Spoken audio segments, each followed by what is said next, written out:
storyteller tonight is a man who faced tragedy and triumph in a slot canyon in Utah. Please welcome to the stage, David Cicotello.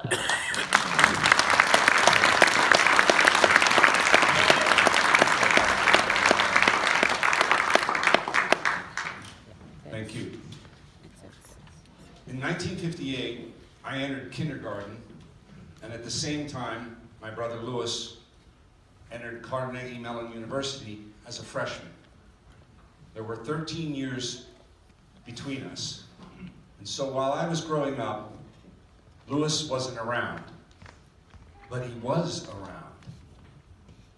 My parents and my teachers kept saying to me, "Your brother Louis." And often I was identified as my brother Louis because of our similar features and mannerisms. And while I was growing up, I learned that he received all A's in high school. He was valedictorian of his high school class. And according to our dear mother, he was a legend. He had read every book in our hometown library. Occasionally, our family visited Louis, and once I remember he was graduating from Yale University in 1967, and so we went to see his graduation there. I was 14 at the time. And all of these things that I heard about and read about and knew about could have made me very jealous and angry and resentful of my older brother. But I chose to strive for excellence as he did. And in 1971, when I graduated high school, he had recommended that I attend the University of Kansas because I wanted to leave Pennsylvania to go to school. And Louis was 35 miles away in Kansas City, working at the University of Missouri, Kansas City. And it was over the next 3 years, on weekend after weekend, that I began to bond with my older brother for the first time. He introduced me to Asian food. He took me to my first Grateful Dead concert. And he taught me to play squash. At this time, I was in awe of my brother. And occasionally, I helped him, worked with him in his art studio when he was constructing these magnificent sculptures for a show. And over those years, I was fortunate to spend that kind of time with him. I eventually graduated with a bachelor's and a master's from KU, and my life took me away from Louis. And so for the next 20 years or so, we only saw each other at holidays, perhaps, the occasional vacation visit, and sad occasions when our parents, our father and our mother, passed away.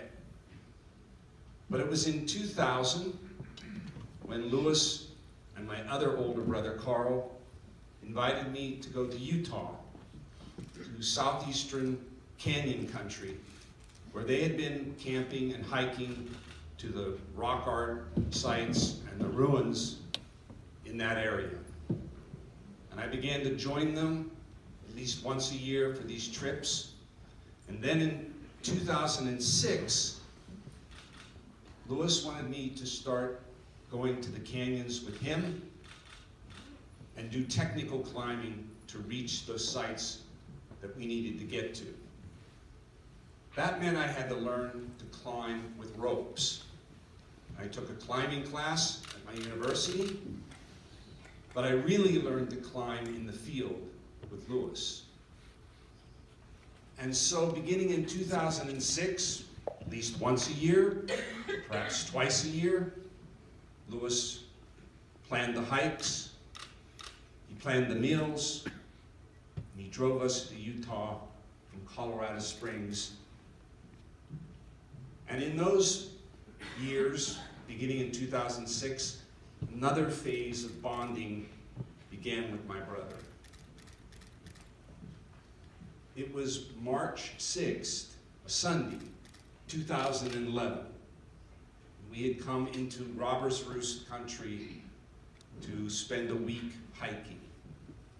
The Roost is home to Butch Cassidy and the Sundance Kid, where the gang and those robbers hid out 100 years ago.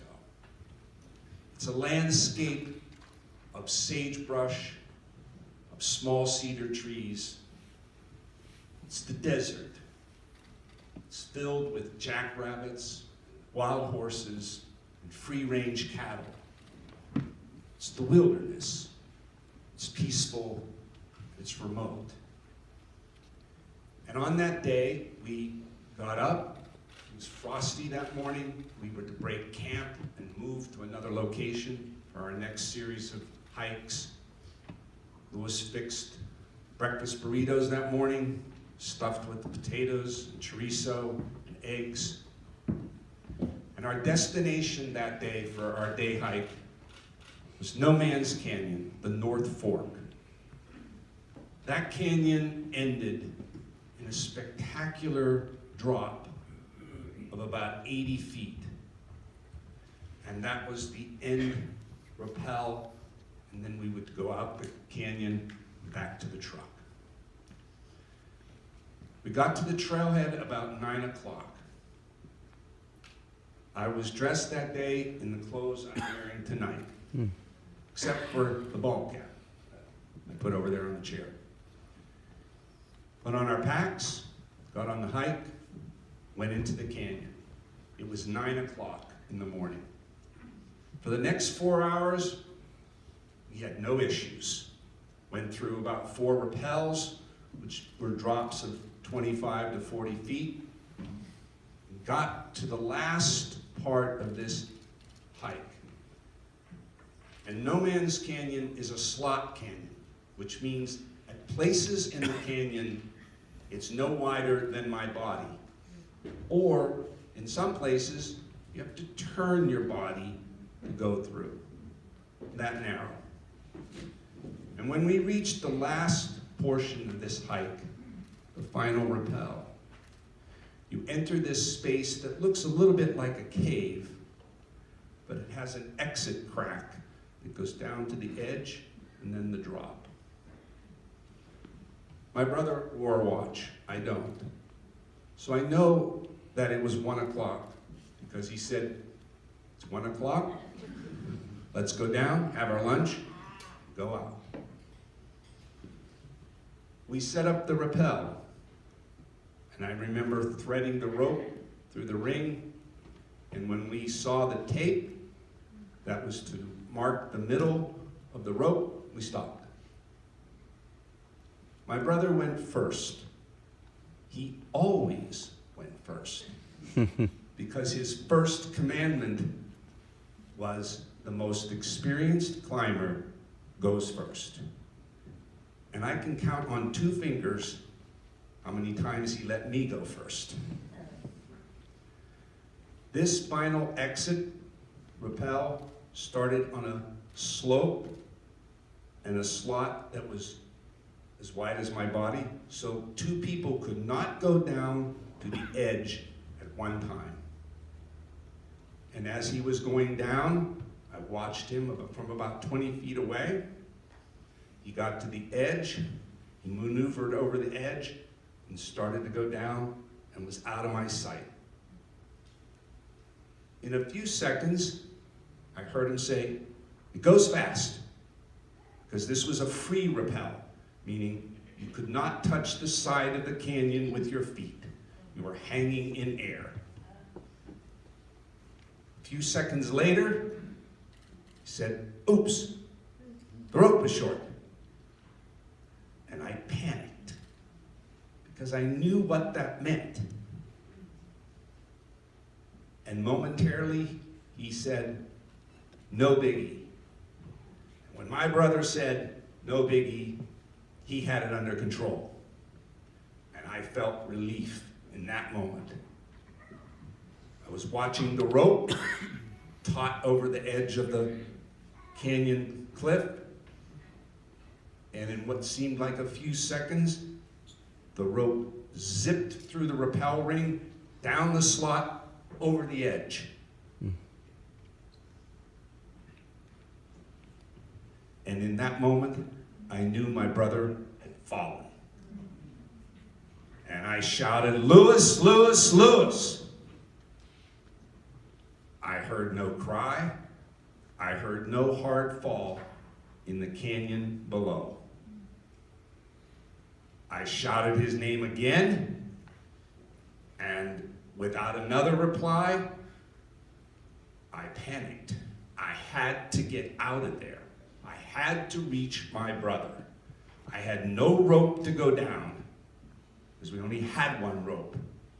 And the only way that I could think about getting out was the way we came back into this cave-like part of this canyon, which required me to try to climb out a very slick rock surface, like a dome, wearing these shoes, which are not climbing shoes, by the way. I tried and I slipped. I tried and I slipped. I tried and I slipped. And eventually, I stopped, because I was in danger of hurting myself if I would have fallen back off that slippery slope down onto this ledge that was there in the slotty part of the canyon. I couldn't go down, I couldn't go up, and I wept, and I wept, and I wept. And I sat on that ledge until I decided, by my estimation, maybe an hour, maybe 90 minutes, that I had to survive. And with me was my backpack. I tore it apart. I took stock of what I brought into the canyon that day. 1 sandwich, 1 orange, 1 power bar, a bag full of cashews, 16 ounces of water, and a liter full of iced tea lemonade mix, my favorite drink, Arnold Palmer, which I had put a large slice of lemon in that liter bottle that morning, because I like to have the lemon in there too. That was my food. I was sheltered from above, because this is kind of like a little cave-like place. And my mantra from that moment on in the afternoon was, get to Friday. Get to Friday. I had to stay in place and be my best Boy Scout, because I could not go down and I could not go up. And I had faith that when Thursday came, and when our loved ones expected us to call on our way out of Utah, that we were on our way home, when that call would not come, they would do the right thing and call the authorities. I had also left a map with my significant other that located all 3 campsites that we were going to make that week, all the hikes around those campsites. And I had faith that that map would also be useful for search and rescue. I had to stay in place till Friday. My daily routine and the weather during the day was sunny, maybe between 50 and 60 each day. I had a little bit of my rations each day. I had a little bit of my water and my tea each day.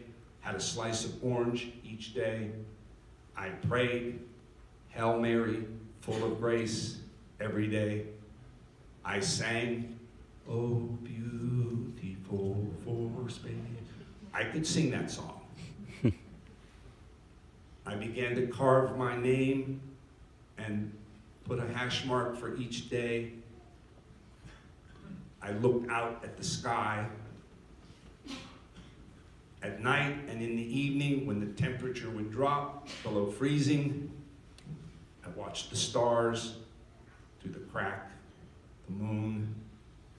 I huddled on my ledge, tried to sleep on the top of my backpack,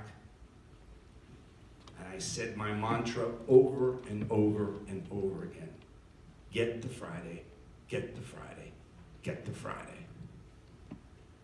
I had put off all week thinking about my brother because my focus had to be on survival. I either could have frozen in place and not done anything. I could not flee out of there. I had to fight to get to the end of the week. And when Friday came, I had this great anticipation that I would be rescued. It was a beautiful day. The day came, got later, evening came, nightfall, no rescue.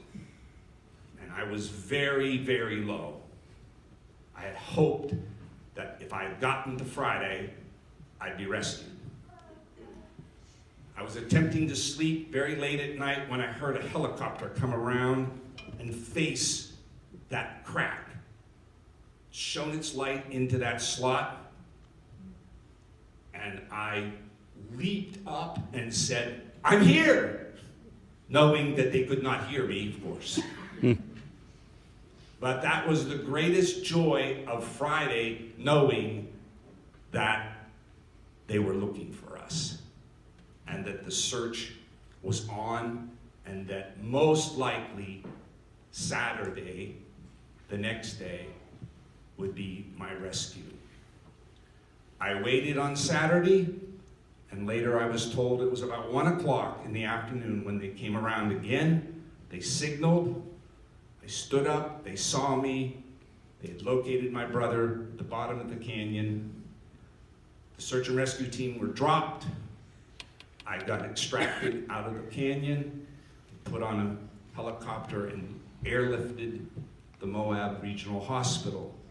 That same helicopter crew had rescued Aaron Ralston a few years before out of Blue John, and if you know his story, he had cut his left arm off to save his life.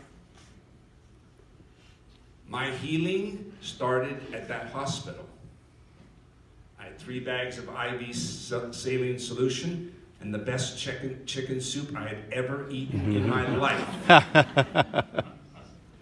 Not bad for hospital food.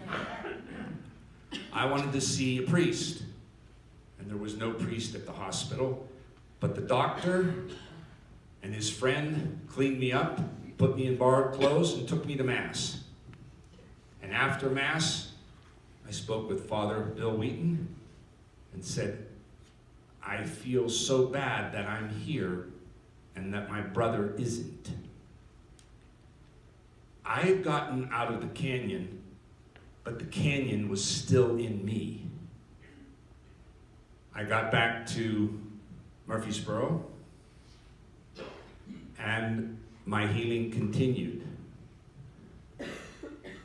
One of the most difficult things I had to overcome for months was when I laid down to go to sleep. My eyes and mind were back in that slot every night. I had a grief therapist, I had a physician, I had my priest. My therapist had me write letters to Lewis to help me through that. I had to take my medicine when I got stuck in grief. And my physician also ordered me to eat as many cheeseburgers as I wanted because I needed to gain all that 15 pounds back.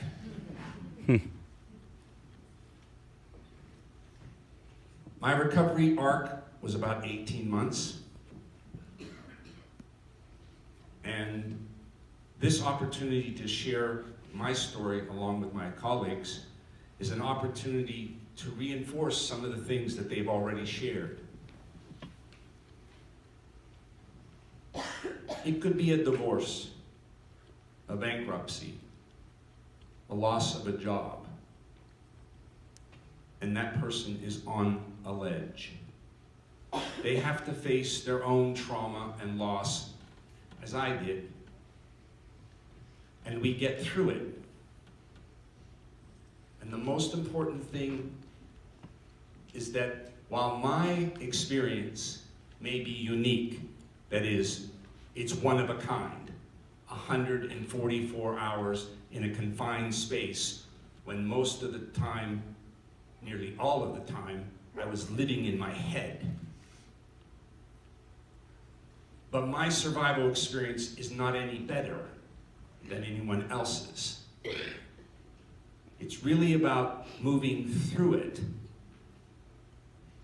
and staying in the present as we have healed from that experience. My dear brother, Louis, I miss very much. Our daily email chats, who's going to win the pennant this year? Our occasional phone calls. But most of all, what I miss are those moments around the campfires in Utah, in the wilderness, where we were bonding without saying a single word. Thank you.